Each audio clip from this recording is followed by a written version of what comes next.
Fala galera, o vídeo de hoje é sobre as suturas e como a gente vai proceder suturas adequadas para o seu paciente no pronto-socorro.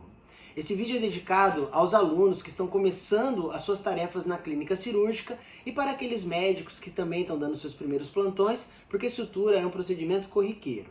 Você vai aprender suturas comigo, que tenho grande experiência na área, e eu ministrei meu último curso em suturas e cadáveres frescos, então eu tenho dicas importantes para você se você assistir esse vídeo até o final. Eu dividi esse vídeo em alguns tópicos que eu julguei importantes. O primeiro deles é conceituar o que é uma sutura, que é a arte de unir dois bordos de uma ferida. A ferida é uma solução de continuidade, que pode ser na pele ou em qualquer outro meio interno, qualquer outro tecido do organismo. E todos eles são possíveis da gente fazer uma sutura. Óbvio que cada um vai demandar uma escolha de uma técnica e um fio, um material para que a gente consiga fazer essa união. Normalmente, no atendimento do pronto-socorro, o que a gente vai ter basicamente? Soluções de ferimentos corto-contusos ou de ferimentos cortantes. Os ferimentos cortantes geralmente são feitos por uma faca, por exemplo, que promove uma incisão regular na pele. E os ferimentos corto-contusos são motivados por agentes contundentes, como uma barra de ferro ou um taco de beisebol, que além de promover uma solução de continuidade, também promovem um hematoma, um ferimento dos tecidos anexos. Isso é importante para a gente entender o tipo do ferimento e saber como proceder a melhor sutura naquela situação. Então, eu vou usar como exemplo, assim, muito característico, ferimentos do couro cabeludo. Quando eu tenho uma sutura, um corte linear, eu geralmente tenho um ferimento corto-contuso pontiforme, que motivou aquilo, como por exemplo a quina de uma mesa. A superfície da cabeça é maior do que a área onde houve o contato da cabeça da pessoa, e por isso o ferimento foi linear, foi uma linha. Quando eu tenho a queda de uma pessoa contra uma superfície como o chão, por exemplo, habitualmente eu vou ter ferimentos estrelados, aonde a superfície de impacto ela era muito alta e houve uma disseminação daquela força. Então, habitualmente, nessa situação, eu não vou ter um corte apenas, eu vou ter vários cortes congruentes, como uma estria. É importante a gente saber disso para promover a sutura adequada e também para entender o mecanismo do trauma, porque no caso da cabeça vai demandar uma investigação diferente em relação à questão radiológica, por exemplo. Um ferimento contra uma superfície ampla pode promover muito mais ferimentos difusos no crânio. Então o TCE com áreas difusas de hemorragia são mais comuns do que propriamente a sutura linear, onde eu tive uma agressão motivada num ponto específico. E aí poderia dar um hematoma, uma fratura naquela localidade. Para a gente promover qualquer sutura, a gente primeiro tem que anestesiar o nosso paciente. E isso habitualmente é feito com anestesia loco-regional, local. A gente pode usar diferentes tipos de anestésicos, o mais comum é a lidocaína 2%, ela é feita da forma infiltrativa, então eu posso fazer isso com infiltração no local, no ferimento. Se eu faço muito próximo à derme, eu bloqueio apenas as terminações de sensibilidade da pele. Agora, se eu faço no subcutâneo, eu promovo uma analgesia troncular, uma anestesia troncular. A anestesia geral também é possível em grandes ferimentos, com grandes dilacerações, mas isso não é muito tarefa do primeiro plantão. Feita a anestesia, o ferimento, o paciente está sem nenhuma sensibilidade naquela região, aí sim a gente vai promover a etapa de antisepsia. Inicialmente eu tenho que fazer uma descontaminação grosseira do ferimento, tirar corpos estranhos, grama, pedra, terra, porque isso, se ficar na ferida, vai promover inevitavelmente infecção do local ou a formação de corpos estranhos que serão expelidos posteriormente. Isso vai incomodar o paciente. Feita a descontaminação grosseira, a gente vai promover uma antisepsia rigorosa. Os ferimentos, eles habitualmente são limpos com soluções alcoólicas. No Brasil, os dois mais comuns é o PVPI, que é o derivado do iodo, o povidine, e a clorexidine, o Clorex, que também tem apresentações aquosas e alcoólicas. As soluções alcoólicas, elas imediatamente já promovem uma diminuição da população local de bactérias e também promovem uma limpeza imediata. As alcoólicas, elas estão bem indicadas para situações de mucosa, de partes genitais, onde eu não posso ter o contato do álcool pela irritabilidade local. Depois de promovida a adequada antisepsia, está na hora da gente checar a hemostasia da região. Ferimentos com sangramento pequeno, com compressão, já promovem uma adequada hemostasia. E não vão precisar de nada mais do que isso. Você, quando suturar os bordos da ferida, já vão ser o suficiente para que não tenha mais sangramento. Agora, quando eu tenho um sangramento ativo dentro da ferida, eu tenho que observar se é venoso ou arterial. Em sendo venoso, habitualmente a gente promove ligaduras. Agora, sangramentos de grande monta, eles podem ser arteriais e muitas vezes eu vou ter que suturar o vaso sangrante. Isso vai depender da área especificamente lesada. Vou citar como exemplo o braço, por exemplo. Se eu tenho um ferimento de artéria radial, que é muito comum no pronto-socorro, eu primeiro estabeleço se essa lesão ela é total da artéria radial e se eu tenho uma prova de Allen positiva. Porque se eu tenho a artéria ulnar competente, eu posso promover a ligadura da radial. É óbvio que se eu tiver disponível um cirurgião vascular ou tiver habilidade com isso, eu promoveria uma anastomose dessa artéria. Isso não é uma tarefa muito simples, principalmente no pronto-socorro, onde a gente não tem a luz adequada e nem o fio adequado. As ligaduras, elas são feitas habitualmente com instrumento hemostático, como um Kelly, e eu passo um fio por ele e promovo 3 nós adequados na ligadura, que faz com que a artéria pare de sangrar. Lembrar que a artéria tem uma outra boca que seria responsável pelo refluxo, isso é muito comum na questão da radial. As veias a gente habitualmente liga se tiver um sangramento importante. A gente não deve deixar nada sangrando antes de promover a sutura da pele, porque pode formar um hematoma e depois ele infectar, e isso piora, atrapalha esse rendimento e a recuperação do nosso paciente. Agora vamos falar dos tipos de pontos empregados para o tratamento das suturas. O primeiro deles é o ponto simples, é o que a gente aprende primeiro em qualquer uma das técnicas cirúrgicas. A gente pega e passa a agulha de um lado ao outro da ferida e promove o fechamento com um dos nós. Parece que é muito fácil a realização desse ponto, só que não é. A gente se engana, porque eu preciso de uma distância simétrica entre a entrada da agulha e o bordo da ferida de cada lado. E com a tensão envolvida adequada, se eu apertar demais o meu nó, o que acontece? O bordo da ferida ele se espreme. Se eu deixar ele solto, ele fica afastado. Então é importante que eu tenha uma tensão adequada. E a distância entre a entrada da agulha e o bordo da sutura ele tem que ser o mesmo dos dois lados. Senão eu acabo fazendo com que a pele fique encavalada. E isso promove suturas de difícil cicatrização. Os pontos simples eles são muito bem empregados quando a gente sutura a face, que deixa pouca marca. Um outro tipo de ponto é o ponto intradérmico, que ele pode ser feito em suturas contínuas ou em suturas simples, em pontos individualizados. Nessa sutura, a vantagem é que eu não tenho ferimento na epiderme, eu só tenho o ponto dérmico.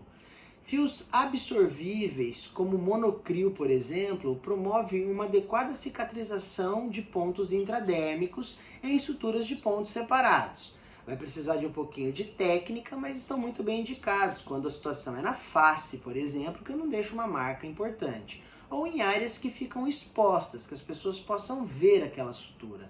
E isso vai deixar uma marca para sempre no nosso paciente, e ele quer o menor traumatismo possível. Um outro ponto que é muito utilizado são os pontos em Donati. O ponto de Donati ele promove uma tensão em 2 pontos da pele. Então ele está indicado para suturas que precisam de tensão, como por exemplo nas extremidades e nas articulações, cotovelo, joelho. Ele também é muito utilizado para o fechamento de cirurgias abdominais. Existe um tipo específico de ponto Donati, o falso Donati ou ponto de Algover, aonde de um lado eu vou ter ferimentos da epiderme e na outra borda eu vou passar o ponto de forma intradérmica, diminuindo a cicatriz reacional que fica em relação aos 2 bordos da pele. Ele também promove características de tensão. Os outros dois pontos conhecidos, em U e em X, eles estão mais indicados para suturas internas, porque a cicatrização estética ela não é bonita, mas são pontos que promovem uma alta resistência ao tecido, então eles garantem uma tensão adequada naquele ponto de apoio. É muito utilizado no fechamento de aponeuroses, de fáscias musculares, e o ponto em U é muito utilizado para fixação de drenos e catéteres até hoje. As suturas elas também podem ser contínuas, e nesse caso a gente tem três tipos. O intradérmico, como eu falei, para um fechamento plástico, para suturas que são minimamente percebidas, em cicatrizes de mínima tensão, em ferimentos limpos, eles são muito bem utilizados. E as suturas contínuas, aonde eu vou ter um chuleio daquele ferimento. As suturas contínuas, elas não promovem uma questão estética muito adequada, mas elas são muito bem utilizadas para ferimentos internos, para vísceras, para as aponeuroses. E a sutura contínua ancorada, que além de também ser utilizada para vísceras, ela pode ser utilizada no couro cabeludo, fazendo com que o couro cabeludo não sangre muito e você consiga ministrar ou administrar ao seu paciente sem o uso de curativos externos. Lembrar que na cabeça, para a gente fazer um curativo, tem que fazer um verdadeiro capacete para o paciente. E quando eu faço suturas contínuas ancoradas, como é o fechamento dos neurocirurgiões, depois com o crescimento do cabelo, a sutura vai praticamente desaparecer e eu vou conseguir deixar o meu paciente sem curativo, o que vai ajudar muito para a questão da alta do pronto-socorro. E como saber sobre a escolha do fio cirúrgico a ser empregado? São diferentes os tipos de fios. Eles são divididos em dois grandes grupos. Os fios absorvíveis, que o próprio organismo vai promover uma destruição ao longo do tempo, e os inabsorvíveis, que jamais serão degradados pelo organismo. Jamais em discussão, porque alguns fios, eles, embora sejam considerados inabsorvíveis, eles têm um longo tempo de absorção, mas longo mesmo, muitos anos. Então, muitas vezes, eles são considerados inabsorvíveis. Para a escolha do tamanho do fio, a gente vai depender da resistência que a gente quer em relação àquele tecido. Então, tecidos que precisam de pouca resistência ou que vão ter pouca tensão podem usar fios de espessura pequena. Agora, fios que promovem, que precisam de uma alta resistência, que são suturados, tecidos que vão ser tracionados, eu vou precisar de fios mais grossos, como é o caso da parede abdominal, por exemplo, aonde qualquer espirro ou qualquer movimento abdominal vai representar uma grande força naquele tecido. E também nas articulações, nas fáscias musculares, que estão sob alto impacto. Então eu preciso de fios calibrosos, de fios grossos, que vão promover muita tensão naquele tecido. Agora, se eu estou suturando o rosto, por exemplo, a pele da face, eu não vou precisar de um fio grosseiro. Além de deixar uma marca maior, eu não vou usar nada daquilo como alta resistência. Eu vou precisar apenas que o tecido fique aproximado. Vale lembrar que para isso eu preciso conhecer os diferentes tempos de cicatriz dos tecidos. Lembrar que a face cicatriza de 5 a 7 dias. A pele, de uma forma geral, de 7 a 10 dias. Agora, áreas de extensão, como os joelhos, o cotovelo, o ombro, eles precisam de mais tempo na sua cicatrização. Senão, a cicatriz acaba sendo deiscente e ficando larga. Nesses casos, a gente pode deixar de 14 até 21 dias. Como também é o caso do pé. No pé, a gente deixa a sutura bastante tempo, porque senão a gente vai ter deiscência da ferida. Estabelecido o tamanho, a grossura do fio, e aqui vale uma regra. Os fios que são acompanhados do zero, quanto maior o número, mais fino é o fio. Então, o 1.0 ele é mais grosso do que o 5.0, que é mais fino. Agora, quando eu não tenho o acompanhamento do zero, por exemplo, o linho 1, ele é grosso. Agora, o linho 3 é muito mais grosso do que o linho 1. Então, quando eu não tenho o número 0 acompanhado, são fios, quanto maior o número, mais grossos. E quando eu tenho 0 acompanhado, quanto maior o número, mais fino é o fio. Vale lembrar também, eu vou deixar aqui para vocês um exemplo de como eu posso observar no meu fio todas essas características. E isso também tem a ver com a característica da agulha e a curvatura dela. Por quê? Determinados tecidos vão precisar de uma determinada curvatura. Isso não acontece em relação à pele. Na pele, curvaturas de 3/8, por exemplo, estão bem indicados, porque eu estou trabalhando numa superfície. Agora, para estruturas internas, as agulhas de meio elas estão mais indicadas, porque elas representam meia volta do círculo. Os fios absorvíveis, eles são preferíveis quando eu estou usando dentro do abdômen ou dentro do paciente, em tecido celular subcutâneo, mas nas fáscias eu tenho que tomar cuidado com o tempo de absorção.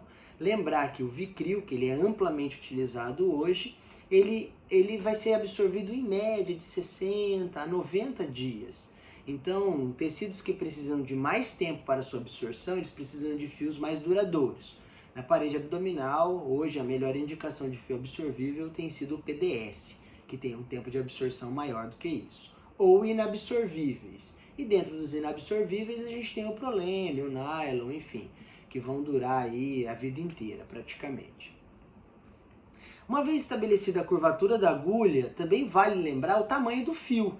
Então, ali já vai ter a espessura e o comprimento que ele vai ter. Então, esse comprimento do fio ele também está marcado no nosso lote, na nossa embalagem do fio.